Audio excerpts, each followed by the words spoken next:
প্রথম কারা নববর্ষ পালন করেন?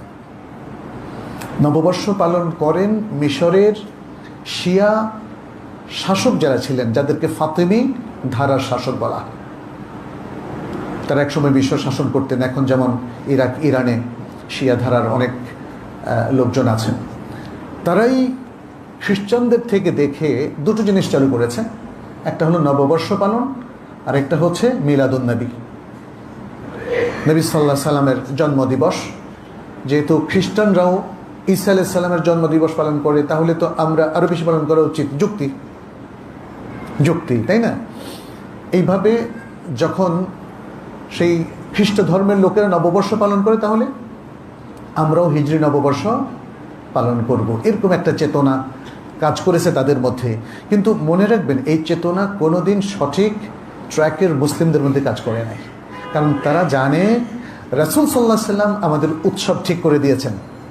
তিনি যখন মদিনায় আসলেন, সেই বিখ্যাত হাদিসটা আপনাদের সবারই জানা আছে, সহিহ মুসলিমের হাদিস। তিনি যখন মদিনায় আসলেন, তখন দেখলেন যে মদিনাবাসীরা জাহিলিয়াতের দুটো পর্ব বা উৎসব পালন করত, যেটা মেহরাজান এবং নাইরোজ।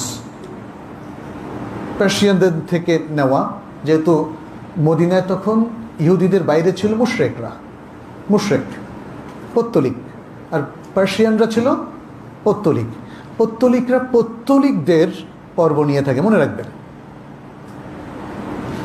নবী সাল্লাল্লাহু আলাইহি সাল্লাম কি করলেন? বললেন যে নো, এগুলো আর পালন করা যাবে না। তাহলে পালন করতে হবে কি? ঈদ উল ফিতর এবং ঈদ উল আযহা, দুটো উপলক্ষ তিনি ঠিক করে দিলেন। তাহলে এই দুটো উপলক্ষ বাতিল হয়ে গেল। নাইরোজ বাতিল হওয়ার সাথে সাথে এটা স্পষ্ট হয়ে গেল যে নববর্ষ পালন নবী সাল্লাল্লাহু আলাইহি সাল্লাম বাতিল করে দিয়েছেন।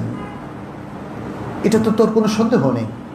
সুতরাং যা নবী সাল্লাল্লাহু আলাইহি সাল্লাম করেননি, পালন করেননি, বরং তিনি বাতিল করেছেন, সেটা যদি কেউ আবার পালন করে, তাহলে সেটা নবী সাল্লাল্লাহু আলাইহি সাল্লামের নির্দেশের লঙ্ঘন হবে। অনেকেই হয়তো বলেন যে এগুলো তো আমরা ইবাদত হিসাবে করছি না, বা ধর্মীয় উপলক্ষ হিসাবে করছি না। ধর্মীয় উপলক্ষ হিসাবে না করলেও এটা তো সাংস্কৃতিক উৎসব, মুসলিম সংস্কৃতি হবে নবী সাল্লাল্লাহু আলাইহি সাল্লামের নির্দেশনা অনুযায়ী। তো যেমন আগের যে নাইরোজ এবং মেহরাজান, এটাও কি একটু ইবাদত হিসাবে পালন করতো? না।